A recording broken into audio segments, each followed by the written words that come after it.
Mais d'abord, la patience des automobilistes a été mise à rude épreuve sur la route 132 dans le secteur de Trois-Pistoles au cours des derniers jours. Katia, les feux de circulation n'ont vraiment pas été efficaces avec le fort volume de véhicules. Tout à fait, Simon. Les feux de circulation qui ont été installés au printemps dernier semblaient fonctionner jusqu'à maintenant, jusqu'au vrai test. En fait, le début des vacances de la construction, le début des grandes fêtes TELUS, ça fait en sorte qu'il y a eu énormément de véhicules. Le bouchon de circulation qui s'étendait sur plusieurs kilomètres. Il y a des gens qui ont attendu près d'une heure pour traverser l'intersection pendant la fin de semaine. Encore aujourd'hui, à cette heure-ci, on parle de 15 à 30 minutes d'attente pour traverser. Et le ministère des Transports a aussi remarqué qu'il y a beaucoup de véhicules qui tentaient de tourner vers la gauche d'une part et d'autre. Et ça retardait également beaucoup la circulation. Ce qu'on pourrait faire dans un futur, là, si on se retrouve dans une même situation, c'est interdire le virage à gauche. Et ce matin, j'ai rencontré des automobilistes dans le secteur qui, eux, je dois vous dire, ce sont surtout des touristes. Ils prennent le tout avec philosophie. C'est ordinaire, mais il faut le faire. C'est juste qu'on se demandait ce qui se passait.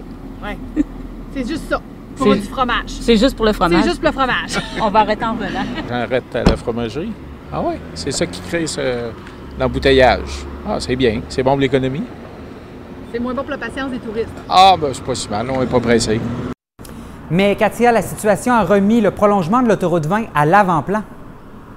Tout à fait. Les députés de l'Est du Québec réclament le prolongement de l'autoroute 20. Le député Harold Lebel ne comprend pas aussi pourquoi, malgré la promesse électorale de François Legault, le projet n'est pas inscrit au plan québécois des infrastructures. Et pourquoi est-ce qu'au Bas-Saint-Laurent, on a mis tous les jeux dans le même panier, en fait, sur l'autoroute 85? On l'écoute. Là, j'espère qu'on ne tombera pas dans les mêmes excuses que le gouvernement libéral d'avant. Quand on nous dit qu'il y a eu un consensus régional, il y a eu une décision régionale de dire qu'il fallait mettre tout notre argent sur la 85. Et c'était ça qu'il fallait faire en priorité. Je ne comprends pas où s'est pris cette décision régionale-là. Et pourquoi nous autres, dans le Bas-Saint-Laurent, il faudra avoir un projet. Pendant qu'à Québec, à Montréal, ils ont multiplié des projets de troisième lien, de ponts, etc., etc. Donc, Simon, selon le ministère des Transports, le pire est derrière nous. Là, la situation devrait s'améliorer dans les prochains jours. Alors, pour les automobilistes, on n'a d'autre choix que de prendre notre mal en patience.